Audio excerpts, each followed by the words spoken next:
we can hear you nicely. We can hear you nicely. Yeah. If only the viewer, singular, could see the amount of admin that goes on in the background.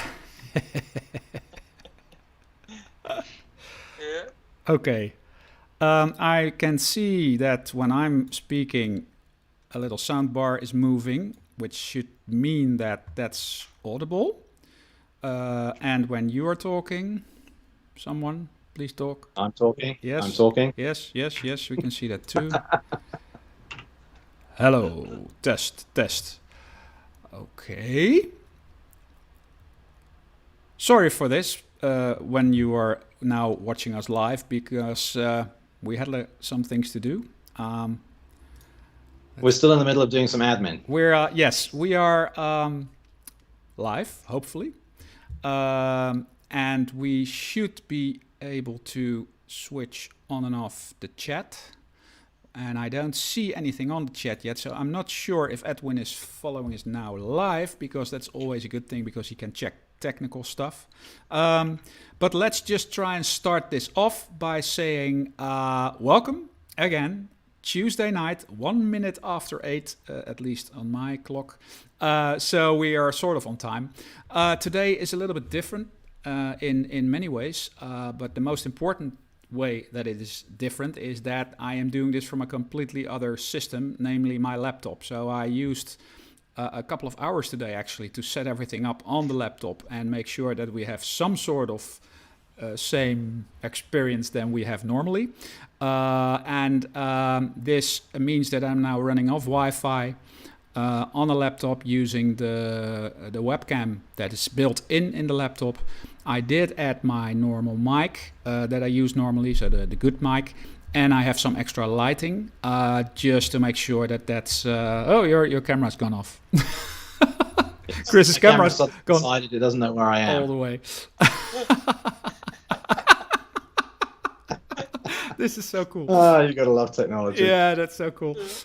Anyway, so again, I hope that everything works and that also the audio is now okay, because we had some problems earlier with audio, bouncing around and echoing.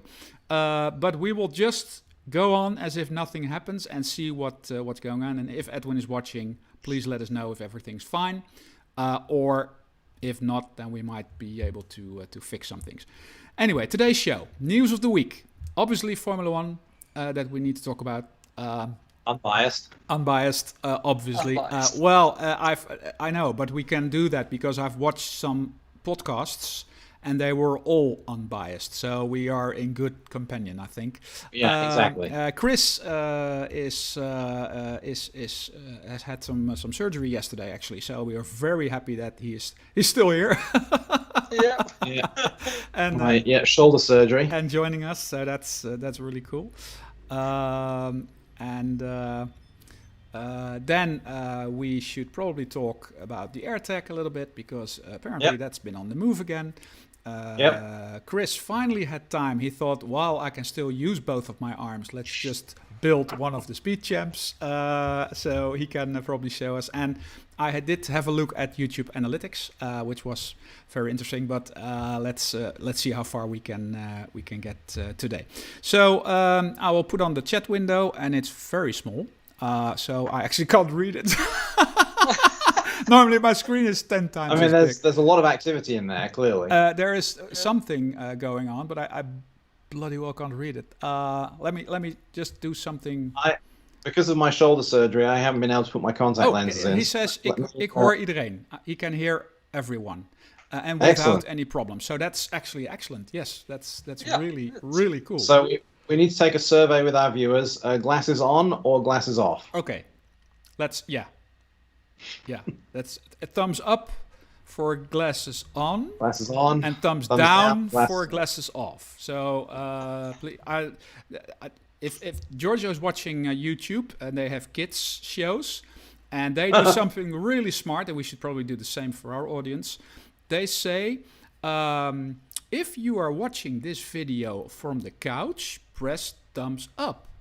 If you watch this video from the kitchen table, press thumbs down. And all these kids are pressing thumbs up and down because they obviously think that is the thing, and it creates obviously things. So yeah, we've got good things. I can't see that what you did now. I can't see that on the show. I do see that on my my Skype window, but it's not coming through on the show as far as I can tell. Yeah, bummer. Okay, I've got a message again. I have to sort of. Oh, that's not it. That's. Hold on. Let's see. See if I can. See if we can read it without mirroring. Okay. Yeah, zonderspiegeling. So that's good. All right. Okay. Anyway, so don't put anything important on the screen because I can't read it.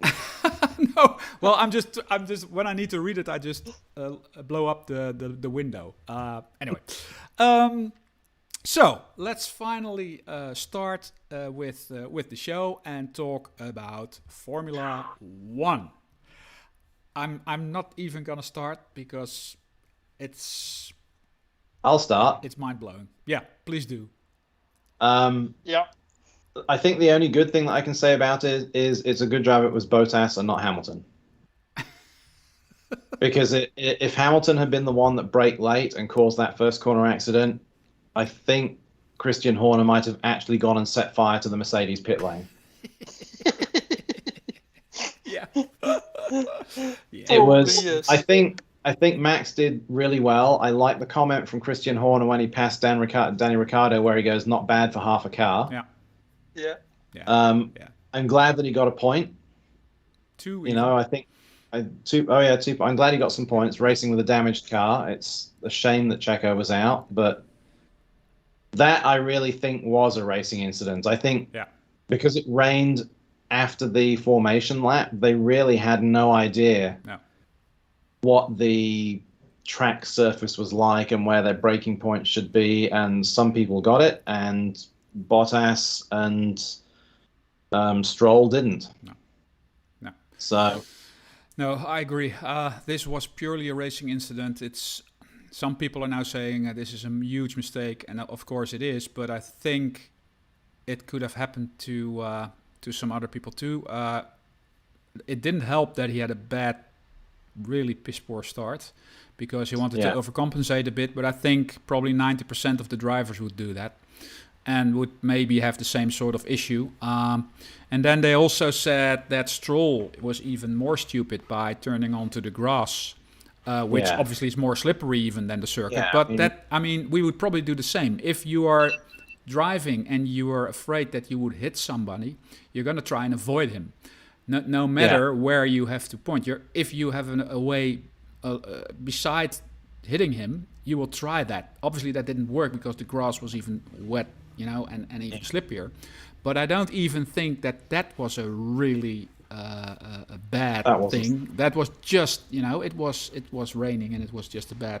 It was very slippery.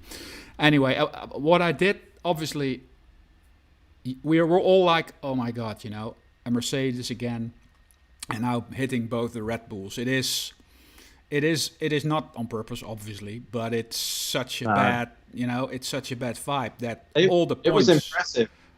It was impressive the amount of work they managed to do to Max's car in the pit lane. I saw today some pictures of the car. It's just half of the car. Actually, half the car was gone. Half the car was gone. The whole floor was broken, and it was unbelievable that they could even drive, and that he made it to the end. Yeah. That's and I liked Vettel. Vettel did really well until they took his points away, but they've appealed that. Mm-hmm. Mm-hmm. And then one of the radio transmissions from Russell, I thought was really good. When he was kind of far down the pack, he said, if you have to sacrifice my race to get Giovinazzi, is that his team? Yeah. No, Latifi. Latifi. To get Latifi to get points, do it. Yeah. He basically said prioritize Latifi because he's in the points and I'm not. Yeah. And then at the end, of course, they both ended up together as 7 and 8 or 6 and 7, something like that. It's so very good. I just thought that was really interesting that he kind of looked at the situation and went, guys, we've got a car in the points. Worry about him. Don't worry about me. Yeah. Yeah, I think that was really good too. I mean, Russell is doing such a great job, and he, that's another thing that he's just one of these drivers that's probably going to go. He's hopefully he can come into a team and and win some races because he seems like a nice guy. Although they probably change if he goes to Mercedes, we won't like him instantly. I actually thought overall, I mean, except for the accident, I thought it was a good race. Yeah. I thought Max recovered as well as he could. I thought some of the other drivers did really good. Yeah. Some of the overtakes were really spectacular. Yeah. What about Fernando Alonso? That was just I was enjoying that so much. Yeah. And I've never seen a Formula One car be so wide. No. I've seen the memes where it was actually the width of the whole the whole track. I like the fact that he was doing that. For so many reasons. First of all, it's just a racer, and he just wants to do everything to prevent Hamilton passing him. Then he doesn't like Hamilton, so that was another thing. And he does like his teammate, which is another thing. And apparently he also likes Max. And said, even in one of the interviews, that he did it also to help Max a little bit.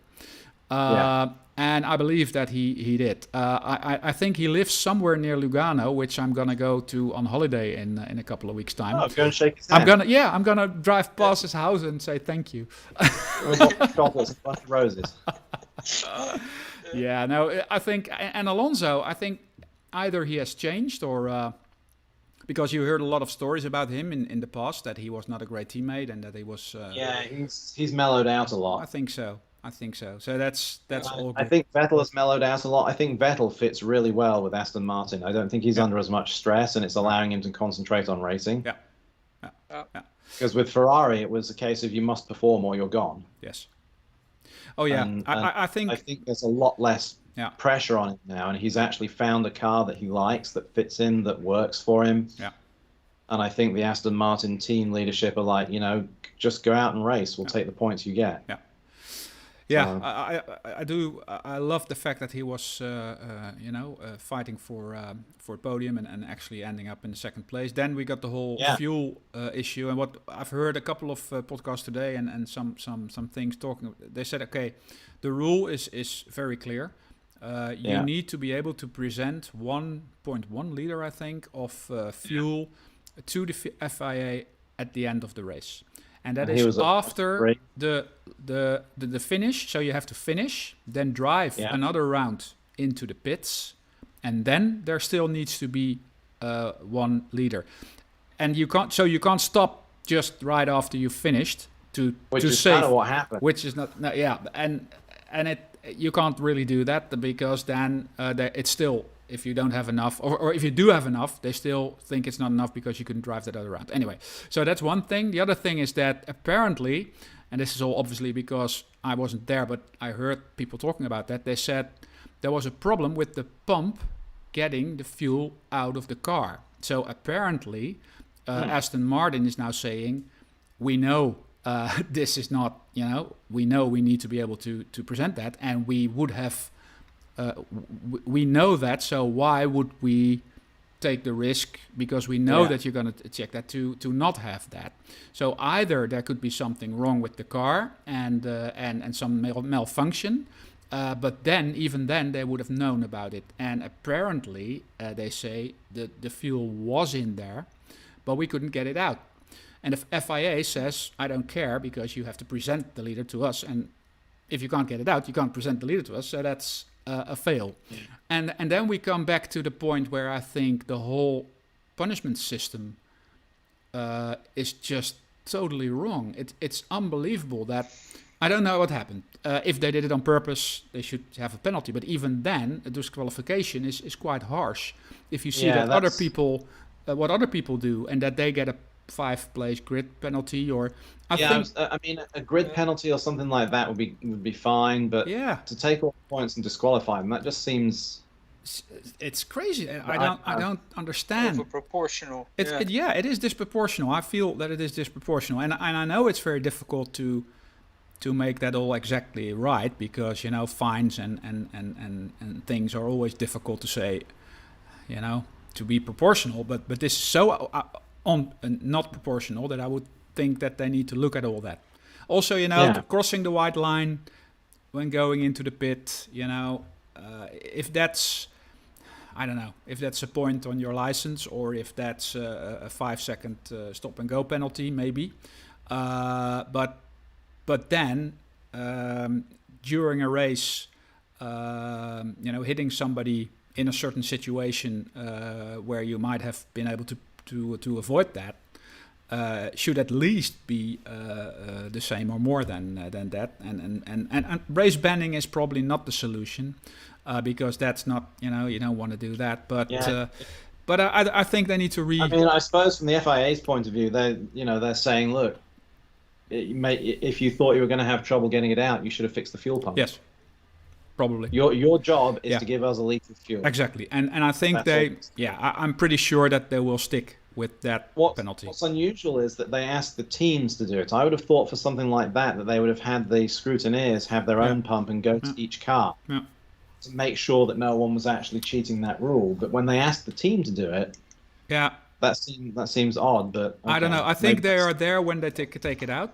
They are at the location, and then the team takes it out, and they have to provide, and that didn't work, and then the whole thing started. But what I saw later is that I didn't see it because I wasn't there, but what I heard people saying is that there were a lot of software guys also there. So they were probably trying to figure out if there was some sort of a software thing that they did something with the fuel pump or whatever. They are trying to look for foul play. I don't know. Anyway, it'll be a shame if it gets to the end of the season and Max loses the season by 3 points. Yes, and I can see because that will come down to this fuel penalty. Because it pushed Hamilton up another 2 points. Yeah. I'm a little bit afraid of something like that happening. I mean, we're only halfway through the season, so there's plenty of time. But yeah, I know. But we don't know, but I'm a little bit worried now. The fact of the matter is, Max is performing way better than he has done. Yes, and the car is way better than it was. The car's doing well, the team's doing well, he's doing well, and Checo's doing well. So and Mercedes is under pressure. Hamilton's really, really close now. Yeah, and Hamilton is so much under pressure that he in Dutch they say kat in het nauw maakt rare sprongen. And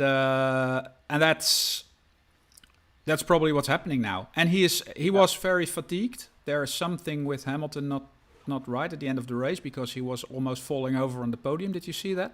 He couldn't even get onto the second or the third podium. So I don't know what's going on there, but he seems to be exhausted. And I don't know if that's pressure or just, it was a hard race. It's like a karting circuit and the temperature is pretty high. But then again, all the other drivers were okay. So I don't know if what happens there, but maybe something happens there. The thing is that I hope everything stays fair. They should race, not with accidents all the time, not with this stupid luck that Hamilton seems to be having all the time with just getting on the right side, and not the bad luck of Max. And if it all sort of comes down to everybody racing hard and just one or the other wins or gets second or third. The Formula One is that it's always the Formula One is always 3 ways. It's driver skill, engineering and car, and luck. Yeah. Those are the 3 things, and it's almost in equal measures, those 3 things that makes you win a race or not. True. I mean, you expect a big first corner crash at Spa. Yeah. But at Hungary, it's like, that's kind of a wide corner, but again, it was raining, so. Yeah. Anyway. Then, would it not have been better for Max or to drive straight forward or sit in the inside of the corner? I think when you're driving on the outside of the corner, you're always on the penalty stip. And in a situation like this, it was taking a risk, I would say. Anyhow, but it's very easy said, but I mean, you have to look at the good side of it. He finished the race, he got points. True. If he didn't finish the race, he'd be even further behind in the championship. So to get that far on half a car, I think he did really well. And they took away the fastest lap point from Hamilton. That was also nice. That was very good. Great stuff. I noticed they did that last week as well. Someone saw that Hamilton had the fastest lap, and someone down in like the 8 or 9 position was like, oh no, he was down in like 13th, took the fastest lap, even knowing he wouldn't get the point, just to take it away from Hamilton. Yeah. So. Yeah. So that's great stuff. Anyway, let's. They are in recess now, which means only a 3-week break, so it's not that bad. But the next race will be Spa, somewhere end of August, last weekend of August, I think, and the week after it's going to be Zandvoort, which is going to be very exciting. Obviously, hopefully that's the week that we are still hopefully traveling. Yes.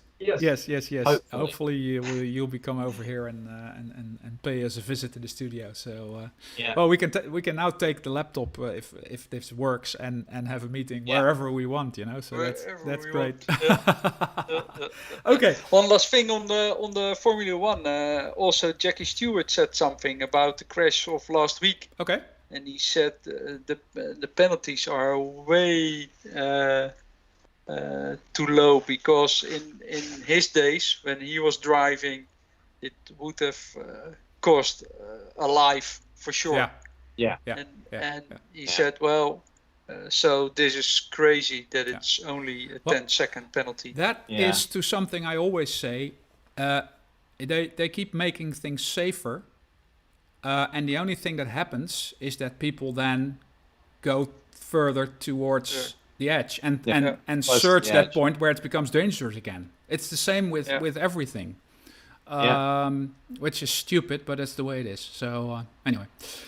Yeah, that's somehow it's completely different. But I was on riding my bike on a BMX a lot when I was smaller, and my parents disliked the fact that I was doing this without a helmet on. Yeah. Mm-hmm. But nothing ever happened when I was making stunts or whatever I was doing on my BMX. Yeah. And then I got for my birthday, of course, a helmet. And I think the first time when I was wearing it, I crashed it. Yeah. Crashed my bike and my helmet. Yeah. False sense of security. Yeah, that's what's happening. Yeah. Okay. Anyway, Chris, we did see you struggle a little bit with one of your arms. So what happened? So I had shoulder surgery. It was planned. Okay. And it was my right shoulder, and they did it through keyhole, through arthroscopy. And basically, where the collarbone meets the shoulder blade that comes around the front of you. Yeah. Where those two bones meet, they should be smooth and they should have cartilage between them. Yeah. And in me, there was no cartilage, and they were very rough, so that they were rubbing against each other all the time. Mm-hmm. So the surgery was to go in and basically shave a little bit off the end of each bone, so that it's created a gap between them now, so they don't push together. Okay.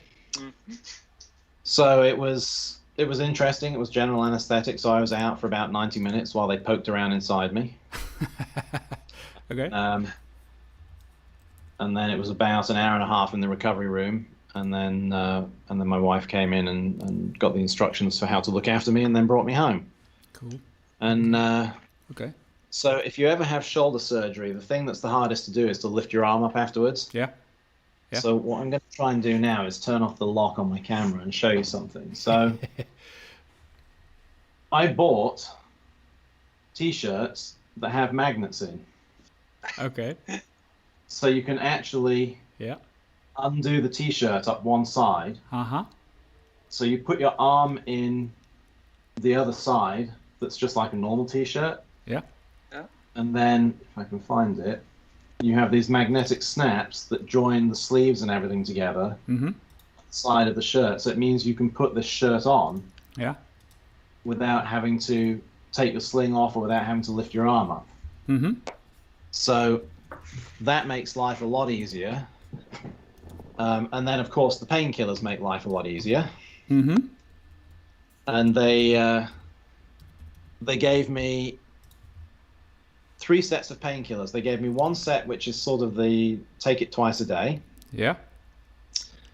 And then they gave me an additional take this every 4 hours if the twice a day isn't working. Yeah. And then they gave me the nuclear version, which was the opioid. Yeah. And they're like, try not to use this. Yeah. Okay. So, why give it already then? Well, because they don't want you to get to a position where you need the pain med and you don't have it. Yeah. Yeah. And so I've been using the 2 a day for now. That's been fine for me. Okay. And I can move my arm, I can lift my shoulder, I can lift my elbow and everything. So it's, you know, it aches. It's not really super painful, but it, you know, when I move my arm, it just aches. Mm-hmm. And because it was a quite an easy surgery, they said I can take my arm out of the sling in 2 or 3 days, and they want me exercising it today already, so I've been doing that because they just don't want it to, you know, seize up so you have trouble with it. But but yeah, I mean, now you've put me on the bigger screen. Let me get myself into my turn the camera off again and see if I can twist it over the other way. So that's actually something that they do more and more. People should, as quick as possible, start moving around and use everything. Yeah, exactly. Yeah. But this, like I said, this shirt has magnets that just unclick, so that you can undo the whole shirt all the way up one side. So there's magnets in the sleeve, there's magnets up here, and then there's magnets down the side of you. Yeah. I 1000% recommend this. If you're going to have shoulder surgery, buy one of these shirts before you have the surgery. Okay.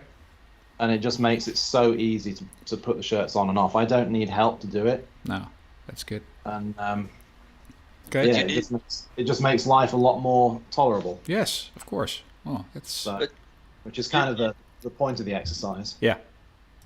And then you need to buy a new shirt when your left shoulder is going. Or you can wear this one the other way around, but they make sure they put a little bit of a V in the front. So yes, you have to buy a left-handed one. Okay. Yeah. That's marketing. Yeah. Okay. Yeah. Oh, that's. But you know, it's an interesting market. It's something that the guy who invented them, or the guy who came up with this particular company, was a football player. Yeah. And you know, he had shoulder surgery, and he said the most painful thing was trying to get his shirt on every day. Yeah. And so his wife cut his shirt up one side and put magnets in it, and he sort of went, you know, we should turn this into a thing. Yeah. Yeah. And, so he sells them now. They're not cheap, but they're totally worthwhile. Yeah. You know, it's like $50 a shirt. Okay, I say it's not cheap. People pay that more for a logo shirt, but it's you know, it's okay. For the sake of not having to lift your arm over your head to try and put a t-shirt on, it's much better. Yeah. I can totally see that.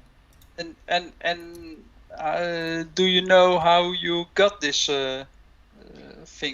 Old age. It's just old age. Okay. Yeah, it's osteoarthritis. It was just the bone, the cartilage between the bone wore down, and then the bones, you know, started to rub together, and that just made everything worse. So eventually, I'll have to have my left shoulder done because it's starting to go the same way, but that'll probably be next year. Yeah. What I wanted to do is I wanted to have the right shoulder done, because if it makes a really big difference, then I'll do the left shoulder. If it really doesn't make much difference, then I might leave it. bother. Yeah. You're left-handed. Yeah. So it's not because of your job and you're doing too much with your mouse. No. It's a genetic thing. Okay. Okay. Well. Yeah, but it was a successful surgery. The narcotics wore off overnight last night, so I'm just on the normal painkillers now, and you know, it seems to be pretty good. Okay. Well, good luck with recovering from that. But it looks like everything is on track, so that's good. Yeah. Okay. AirTag update. I think last time we discussed the fact that it was going to be shipped from Australia. And it was back, I think, at the airport last week. So what happened? So it's gone from the mail center at the airport to the gateway facility, which is basically customs. And this morning it's now at Qantas Air Freight. So it's going to go on a Qantas plane somewhere. Okay. My guess, I don't think there's direct flights from Perth to Tokyo. So my guess is it's going to go through Hong Kong or Singapore. So I suspect it's probably going to go Perth to Singapore, or Perth to Hong Kong, and then Hong Kong to Tokyo. Okay. Okay. But yeah, it's moved out of the mail facility. Okay, that's a good thing because it was there for 3 months, I think, last time. So yeah, so that's good. Okay, well, that's good. Let's see what happens. Maybe in a week's time, if it starts moving, then it could all go pretty quickly, I think. So yeah, it could go pretty quick when it gets to Tokyo. Okay, cool. So I'll try and keep track of where exactly it is. Yes. See if I can guess the flight number again. Yes. Yeah. That'd be cool to try and figure that out. Obviously. So. Yeah. Okay. Great stuff. Okay. So the AirTag's on the move. Cool. Let's keep track on that and see where that is next week. Next week I'm still doing this from home. Week after we'll be doing this from me being in Switzerland. So that's going to be exciting. I'll probably be alongside the lake or something. So let's see. If I expect Swiss maids with beer. Yes. Okay, anyway, just before you went to do surgery, you thought, let's build Lego while I still can. So I decided I was going to do the Audi this time. Cool. Great. So, oh, hang on. Oh, yeah, cameras. Camera's gone crazy. It's very handy. It's that. So this actually came out really well. Yes, it looks great.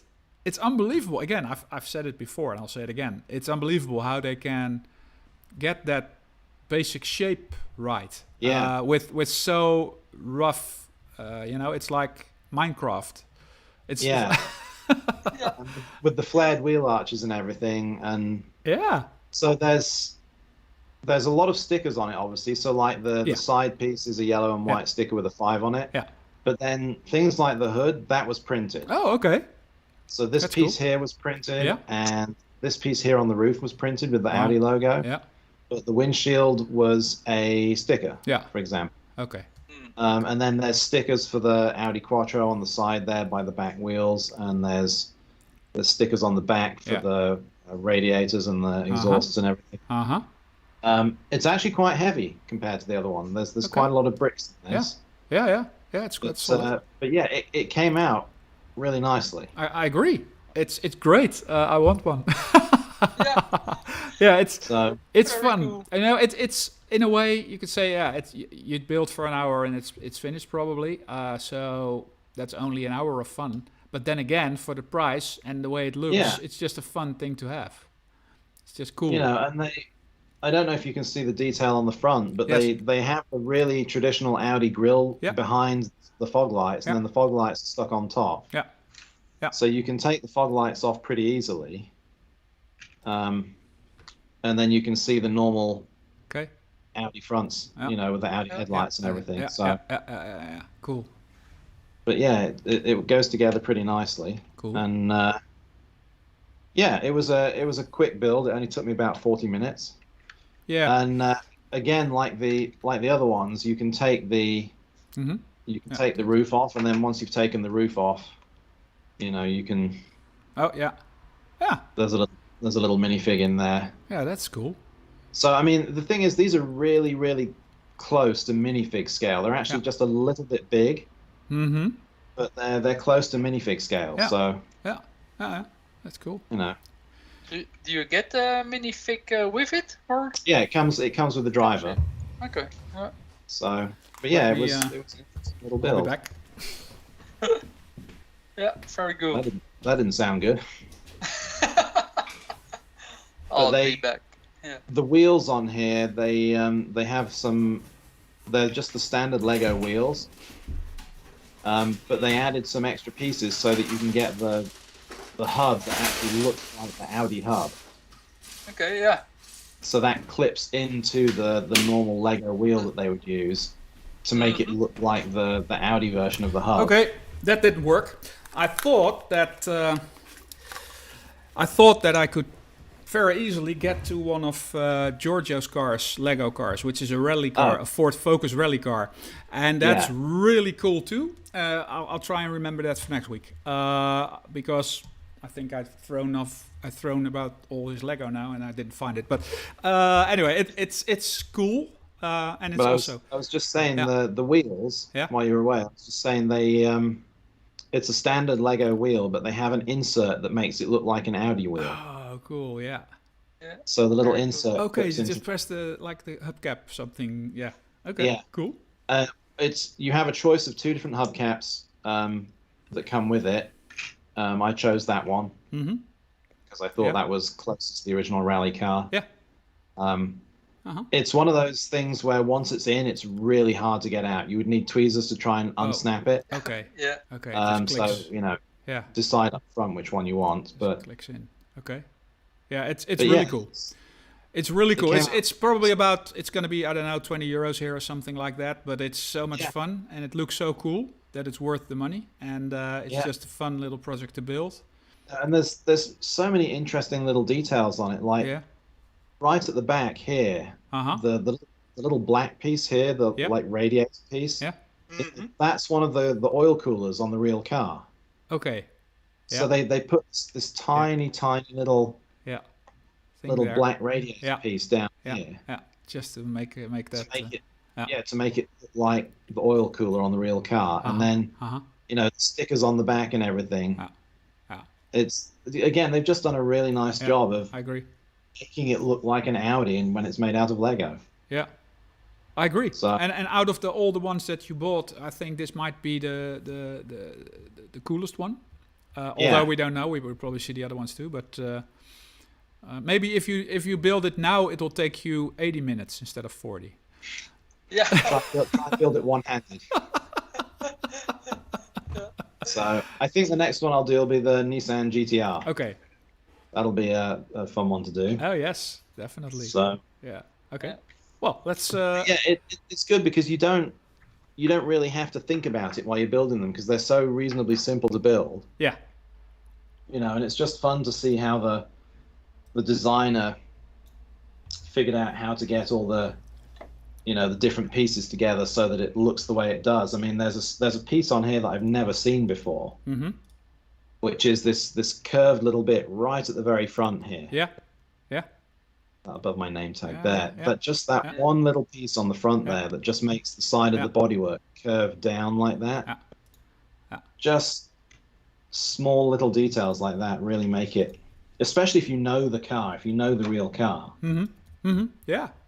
Yeah, we're a nice kit. Well, it is licensed. $20 or €20, it's totally worth it. Yeah, it is licensed, so I'm pretty sure that Audi does have a say in how it looks in the end. So probably they make sure that it's gonna look great. I think these sorts of things I'd say are a really good introduction to Lego for kids that have never played with Lego before. Yeah. Because they're not complex to put together. No. You can sort of learn how Lego instructions work and how the bricks work and how everything fits together and have a lot of fun with it. And then move, if your kid shows interest in Lego with this, then you start to get involved in more complicated kits. But it's nice because they have 8 or 10 of these, so you could build up the whole collection of cars. Well, then again, it's €200, but still, it's you've got 10 cars, so that's great. Yeah. So in fact, before we finish on the Lego, let me just show you, if I can. Let me put this on the arm that doesn't work. Yeah. Can I get it high enough? Yeah, it's cool. We can see it. Yeah. So there's the Porsche, and there's the. Okay. Yeah. So you can see they're about the right scale compared to each other. Yeah. Cool. Yeah. See, now my arm's up high. It's okay. It's just trying to get it just high. Get it high. Yeah. It's a little. Yeah. The scale's a little different because the Audi is probably a little bit shorter normally, but yeah, it's close. I'm not sure. I think it's because the Audi's so wide because they put the body kit on the real car. Okay. Yeah, it could be. I don't know. Yeah. Really, really, really close in scale. When you look at them like that, it's like, I could see these being. Oh yeah. The correct scale. So. Yeah. Cool. Oh, very cool. We should be able to find the measurements of the real cars and then see if see the how close they skill got fits. Maybe Edwin can put that on the list. Edwin, look up the wheelbase of a Porsche 911 and an Audi short Quattro. I actually did it with the crocodile. So we thought that the measurements were off. Okay. And then I found the measurements of the real one. Yeah. And looked if the scale was right. And it's actually, well, of course it's not 100%, but it was more or less spot on. Yeah. So even when you think they are wrong, it was right. It was right, yeah. The Lego designers do a really good job of getting the proportions. Yeah, that's the whole thing. It has to look really good, and they probably have 10 or 20 or 100 versions that are just not it. They try to copy it, and then it doesn't look good. I would like to see the design process as they go through that. I'd like to see. Yeah, that would be interesting. How do they get to the model that they end up with? Yeah, I would like to see that too. Just how many fuck ups they do before. Well, I can see that iterations, not fuck ups. Iterations. I can see that they're trying to do exactly a copy, and then maybe it doesn't look right, and they say, but it's a copy, but something's wrong, and they just try and swap things over, and don't look at the actual form, but look more at the Lego form and whether it fits and it's proportional. And I think that's the whole... So, if you want to talk about that, look at the new Lego VW bus they've just done. Okay. The front of it isn't right. No. They've made a custom-built windshield piece for it, but the front of the Type 2 camper is curved. Yeah. Okay, and they've done it flat yeah. with curved edges. Okay. And it just doesn't look right. No. There's something, you look at it and your eye, if you know the VW camper, it's just not. No. Your eye is instantly drawn to it, and you go, "That's wrong." Yeah. There's something just not the right shape. And given that they can make something like the Saturn V, which is completely curved, I'm wondering why they couldn't get the sort of the signature curve on the front of the VW camper, but it just looks really weird. Yeah, the back looks okay, the sides look okay, but the front is just so odd. I think, I would love to know more about that, but I would think that within Lego it's like in almost every other company, where sometimes there is some sort of pressure on getting a product out, and they just got some corners, and or maybe one director isn't the other, and one says, we've got these ones lying. We had 1 million of them printed, and we don't use them. We use them in this bus. Okay, it doesn't look completely right, but they'll buy it anyway. Let's just go with it. But if you have a look after the show, just Google the Lego VW camper. Okay. Yeah. The front is just wrong. Yeah, I like the first one better. Yeah. Yeah. Okay, because the red one. Obviously there is a new one. I'm gonna look it up. Lego VW it's light blue. camper. So it was the first time they had the spelletjesbus. Oh, I can see what you mean now, and I instantly see what you're going on about now. Why is this? So, if you want to try and share it on the stream, I will. We've kind of lost your live stream. Oh, there we are. We're back. Wait a minute. Yeah, that's because people won't see that. Let me try and go into this, and then I created a challenge for you. Yeah, we're gonna get there. I think, hopefully. Chrome. Oh, I have to open Chrome, because if it's not open, then I can't pick it, which is also really nice. No.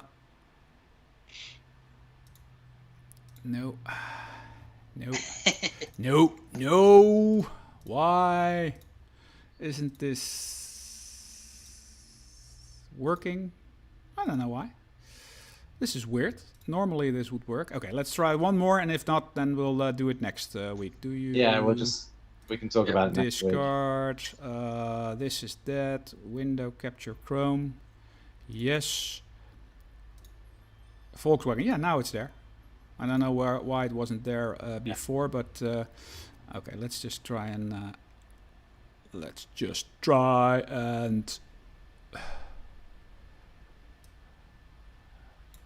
I don't know. Just leave it like that. Swap it over. Yeah, I know. It's just that our videos aren't there, but that doesn't really matter. Okay. Yeah. Yeah. Yeah. Yeah. I agree, and it looks bad. I totally agree. It looks bad because it's yeah. Yeah, but isn't it also the fact that it would curve on the other axis? So I don't know, but is it just that, or is it also the piece? Okay. Yeah. Yeah. Yeah. Yeah.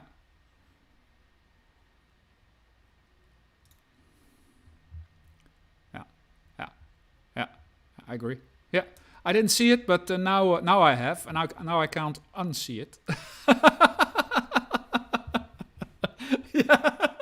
Thank you. You're welcome. Okay. Yeah. Anyway, it's yeah.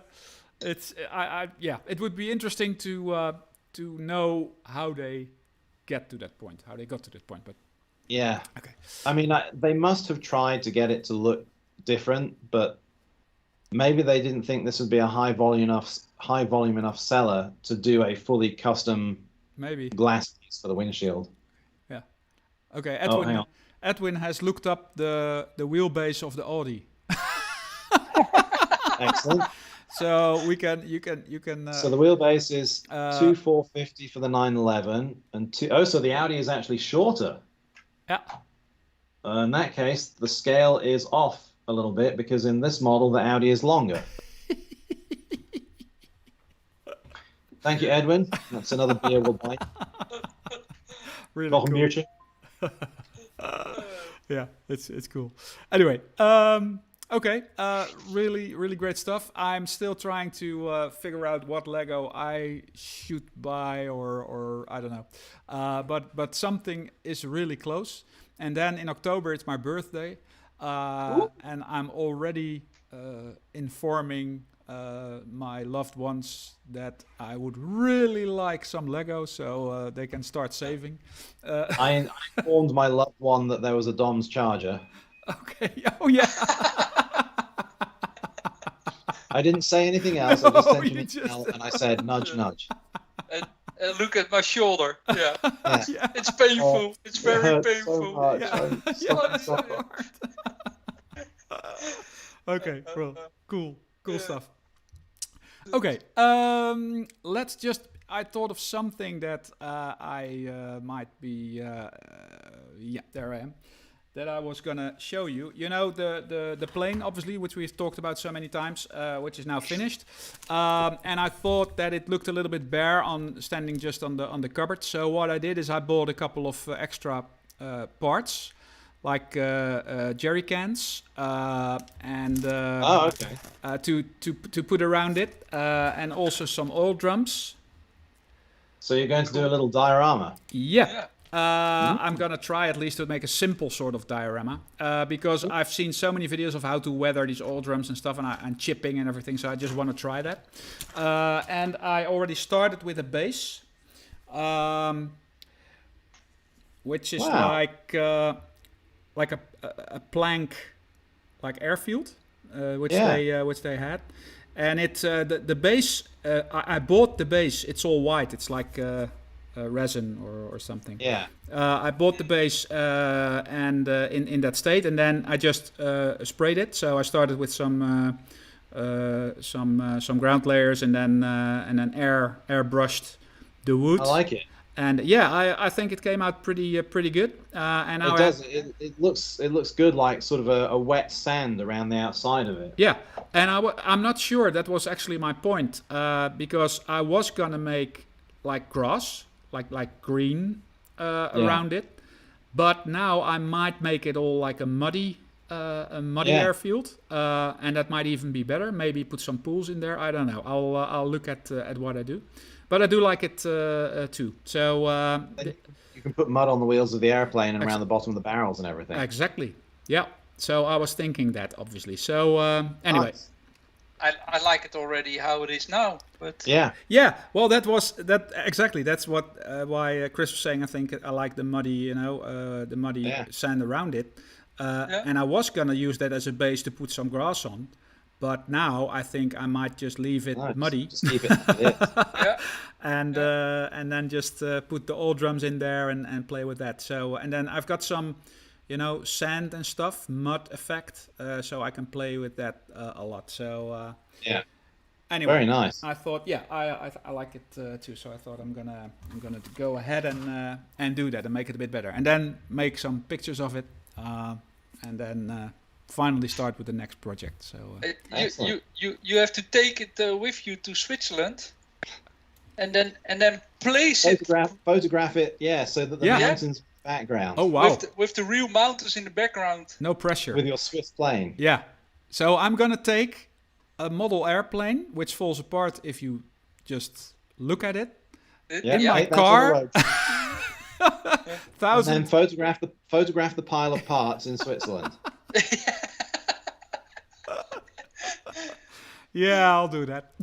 Of course, you could probably do it with Photoshop as well, but Yeah, I've done something like this with a backdrop on my laptop screen. So now the thing is, if you're going to Photoshop it, now you're going to Photoshop it. You can compose the photo, take the base with you because the base is really sturdy. Yeah.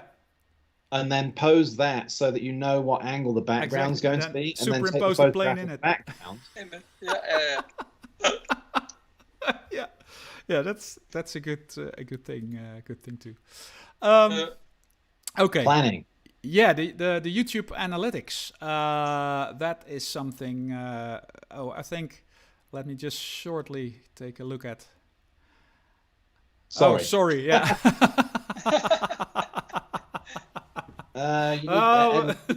You need to write to Lego now and tell them their model's too small. Edwin can break a potje with us. Yeah, this one, it's very beautiful, but it's too small. Yeah, it's too small. You should send it back. Complain. Yeah. It needs to be 1 brick wider and 2 bricks longer. Yeah. Probably it needs to be half a brick wider.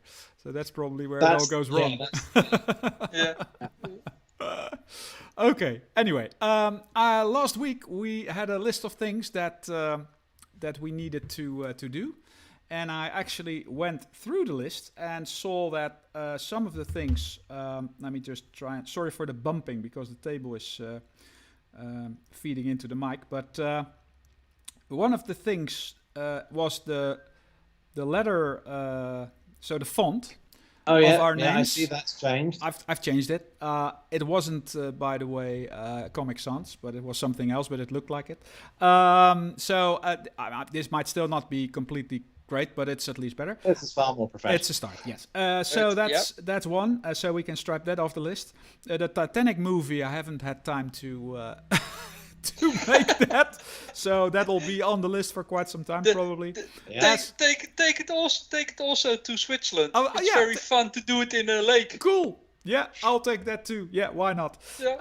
Then we have the cars on the treadmill. And we just need to convene. And now, obviously, with the laptop, I can take the whole thing on the road. Yeah, I can take the whole thing to Edwin's house, and we could do a show from Edwin's house on the treadmill with cars and do that. So that's on the list too. Then you know what you need to do. You need to do it with Lego cars. Oh wow, yeah, we have a lot of those. So that's on the treadmill. Oh yeah. Yeah. Cool too. Wow, we have I think we have a new channel. Lego car racing. And then when they fly off the back of the treadmill and break, you have to rebuild them again. Yeah. Maybe we can build a treadmill out of Lego too. Anyway, the clock for sure. Edwin, put that on the list. Lego treadmill. Yeah. Yeah. A jeweler's clock. I don't know. I can't remember. Do you guys remember? There was something. What did we? I can't remember it. The AirTag. Oh yeah, look at the 4 hours thing. We didn't do that, but it'll be on the list. I don't know. I haven't looked at the Korean car suspension thing. I still don't know that. We haven't been able to do our trucking license, and I haven't been able to buy a Happy Hunter yet. But we'll keep it on the list and keep it in mind. So that's fine. And another thing that was on the list, but it was not in this list, as I see now, is the analytics for YouTube. And I did have a look in the analytics, but the problem is that I can't see a lot because there's not enough. There's not enough data to. It can't make anything out of it because it's nothing significant yet. You went to the analytics page and it went. I really don't know what to do with this stuff. You're sure you want to do this? Yeah. No, it's. I did see. I couldn't see a lot, but what I did see is that some people just watch it for a couple of seconds and then move on again. But that could be me just checking. Jumping in and out. Yeah, just checking whether things are working or not. So that's not. Even that's not completely sure. We do have 8 followers now, which is great. We have had a maximum of 4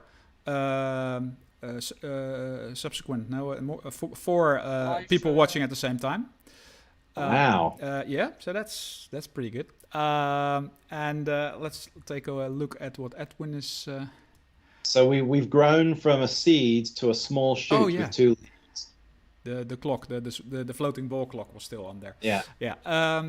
Yeah. So that's all good. What I noticed last week, because I'm still struggling a little bit with how YouTube is doing the studio thing with the videos. But what happens is that you can choose whether after the live session is ended, it will be directly on the channel.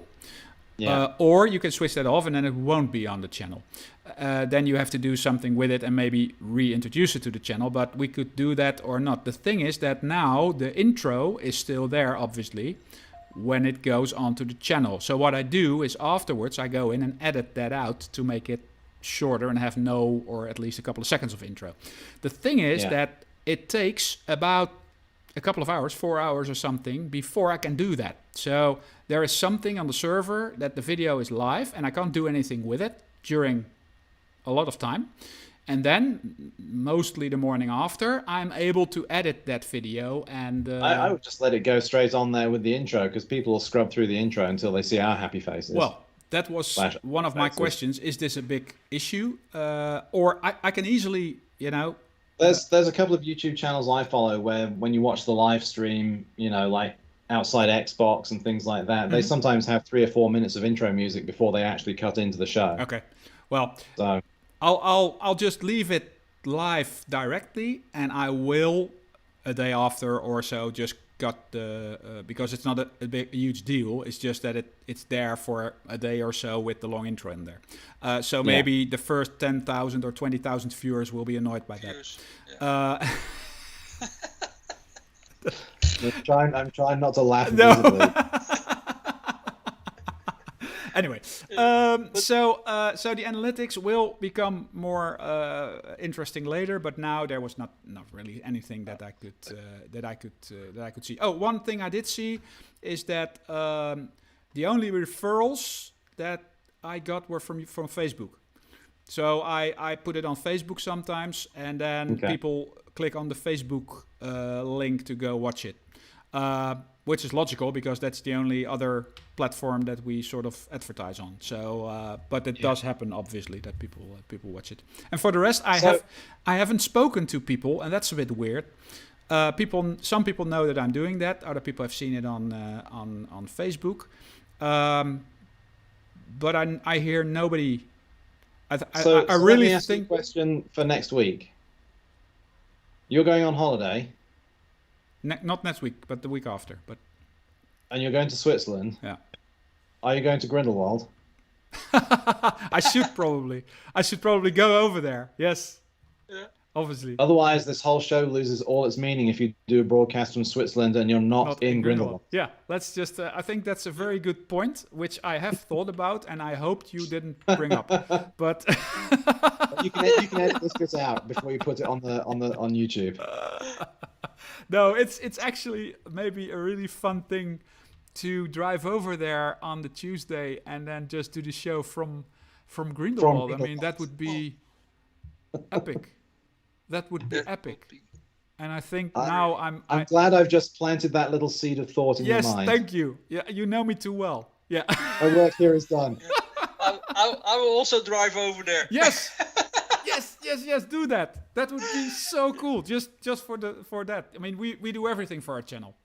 You know, it's our livelihood, so we should be able to. I would drive over, but there's a big ocean in the way. I know, you can't, but it would be so cool. Let's think this through a little bit and do that. What have I done? Okay. Anyway, we have come to the end of the show again. It's another hour talking about nothing. About nothing. Well, not nothing. It has some substance. We had some content this week. Yeah, I really think this was one of the better shows. And if people think so, please thumbs up, please, or thumbs down. We don't mind, but please do that. And do something. Yeah. Subscribe. I can push that in. Do something. Buy some stickers. And tell people about it. Yeah, buy stickers. Just put a comment in that you want stickers, and we'll find a way of doing that. Anyway, thank you very much for watching. Hope to see you all again next week. And until then, I wish you a very nice